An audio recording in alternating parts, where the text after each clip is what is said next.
thing about the permafrost and the melting is of course, now the insane quest to suck out every bit of LNG gas that there is. And it's a terrible thing for me to think like this, but you can't help thinking when you read all the material that this push for oil and gas, like it's the last gasp, and the club we're not in all knows it. I don't know. It's paranoid. Antonio Guterres, the former secretary or the UN chief, he described what's happening as a global suicide. So those are his words on this, and I concur. I believe what we are seeing is that ultimately these type of extreme nationalistic governments aren't going to ever prepare for climate change in the sense we would want them to. Their kind of thing, I think you're right. It's set up as much oil and gas infrastructure as possible, protect those assets with military as long as possible, and keep selling oil and gas for as long as possible. One thing that I was talking about earlier with someone who's also a climate activist is this idea that I think in the United States, best case scenario for us and people in the West is that the Western countries will go to, these green technologies or whatever.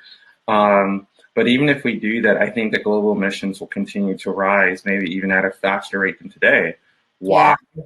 Because all of our fossil fuel industries are developing complex infrastructure across the developing world. So, one thing people will say is, for example, with cigarettes. Oh, in the United States, less people are smoking cigarettes today than in 1995. Well, that's the case in the United States, but more people around the world on total are smoking cigarettes more than 1995, and that's right. Because the cigarette industry has exported to developing countries, and we'll see the same pattern with oil gas products. So I think that we are in the bottleneck now. Our policymakers have chosen to commit a cultural global suicide as opposed to a reduction and mitigation policy effort. I think it's scary, but this article from Vice, which came out that said the U.S. military could collapse within 20 years, I don't think that was sensationalism because it was commissioned by General Mark Milley, who is Trump's new chairman of the Joint Chief of Staff, making him the highest ranking military officer in the country. And it says the report called Implications of Climate Change for the U.S. Army was launched with NASA. So they're talking about increased energy requirements triggered by new weather patterns like extended periods of heat, drought, and cold could eventually overwhelm an already fragile system and then have Syria-like conflicts. I mean, all this stuff happening. And I don't subscribe to a lot of conspiracy type things, but something's so off.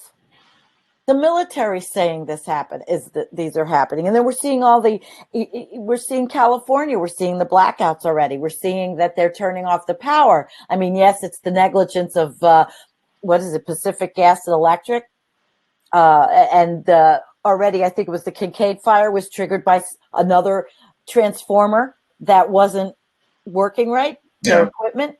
And some people bring up, well, why don't they bury the cables? But is that in a state like California, is burying those cables more labor intensive, and it'll just use so much gas and carbon and so much construction, and oh my gosh, it's a conundrum.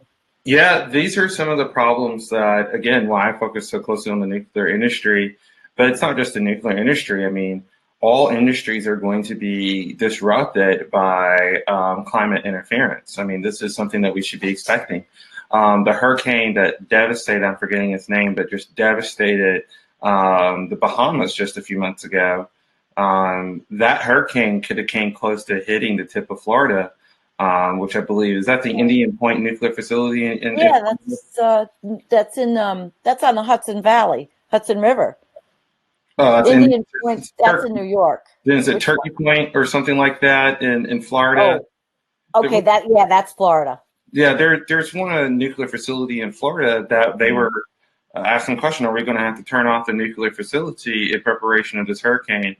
And so people, rolling brownouts, blackouts, I think are going to become a part of our feature. It's going to be a feature of our system I think so. because energy supplies will be disrupted, energy infrastructures will be destroyed, and in the South, the thing that we're worried about is that if we lose power during one of these abnormal heat waves that we've gotten throughout for the last 5 years, every summer, people are going to die. We know everybody knows that because the temperatures are absurd. I mean, if you're outside for an extended amount of time and you don't have access to water or power, you're going to be a goner. It's happening in it's Pakistan. They're going to suffer. They're suffering already. So we are seeing the perturbations to our system kind of play out in real time now. I said on Collapse Chronicles a year ago that we were already probably witnessing a collapse that's underway. And I still stand behind that point that we are facing a collapse. As to your point about the United States military, the United States political and civic institutions are in a state of denial.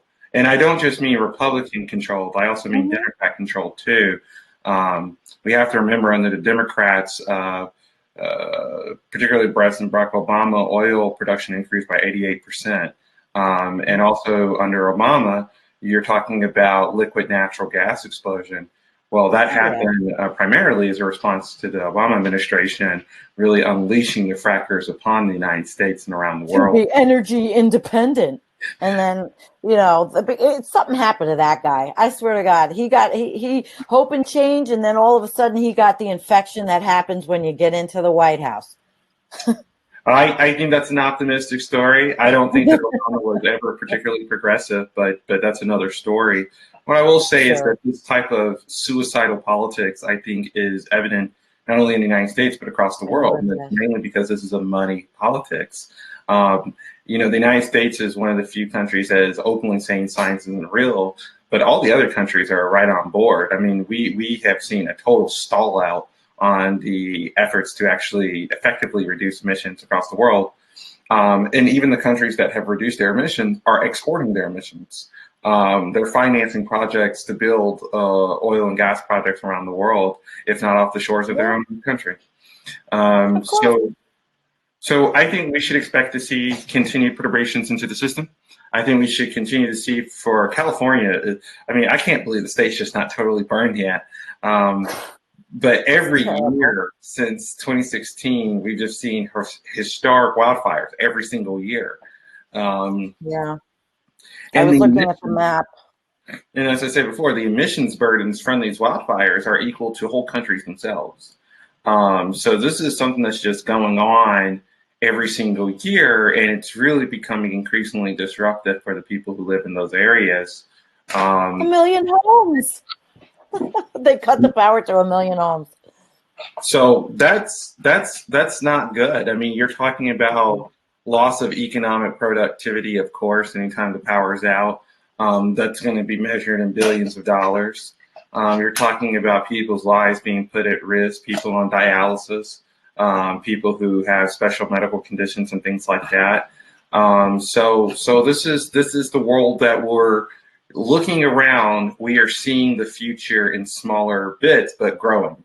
So it is becoming increasingly, I think, distressing because this is the world that we're walking into. Even here.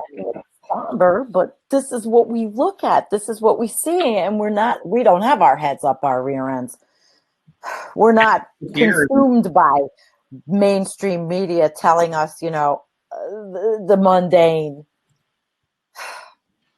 And even here in North Carolina, my own hometown, I was very surprised over the winter, 2018 into 2019. But we had power outages ourselves, and we're a small city, 280,000 people. But we're having severe weather that was cutting the power off to half the city. And think about how many other mid-sized cities, right? Most people, if you're not in a state that has 280,000 people in the city, then you probably never heard of that city before. So there's so many cities and towns and municipalities that have less than 1 million people that you haven't really heard of across the United States that are dealing with these type of problems routinely. I mean, these things are just happening all over our country, but we're just simply not hearing about them because they're not the really big cities. Oh, when something happens in California or Texas or New York, we hear about those things more often. But the country is not Texas, the country is not New York, and the country is not California. Right. There's so many other places that are being adversely affected by different weather patterns that are stressing our energy infrastructure across our country now. Wow, Buddy just said yesterday that fire in northern Mexico burned an area larger than LA in one day, Antonio, just south of the border. Wow. Matt's with us. Hey, Matt. So that's truly phenomenal. I mean, these fires are really raging Cajun. But this is the world that we live in, and yep. I have said this before, and I'll say it again. I think it's going to be about 5 to 10 years before we start to see daily disruptions, and people are really going to move into a type of panic mode induced by the ongoing climate catastrophes. And it seems like, something for right now we can still kind of ignore, right? There's the show horse of the Democrat Party in the United States that's kind of distracting most of the intelligent audience right now, or people who are really somewhat intelligent. And then, of course, there's the buffoonery going on in the White House that always grabs the headlines. It's insane, but it's not just our country. There's buffoonery in the UK. There's Bolsonaro. Yeah. I mean, it was going to go into the oil spill. There's the mysterious oil spill that people are now cleaning up on by themselves because Brazil didn't respond fast enough. They're saying they don't know where it's coming from, and it's washing ashore in northeast Brazil, and people are freaking out. They're just freaking out. I'm freaking out for them. It's crazy. It is interesting to see all these things kind of happen. Me as a historian, seeing the former fascist countries go back to their their pre-World War I or World War II states, it's not too strange for me. What makes it more interesting is the fact that in the early fascism, the first wave of fascism in the early 1900s, there wasn't this climate catastrophe going on. Right. So the climate catastrophe, I think, is particularly scary because it seals the deal in a lot of cases.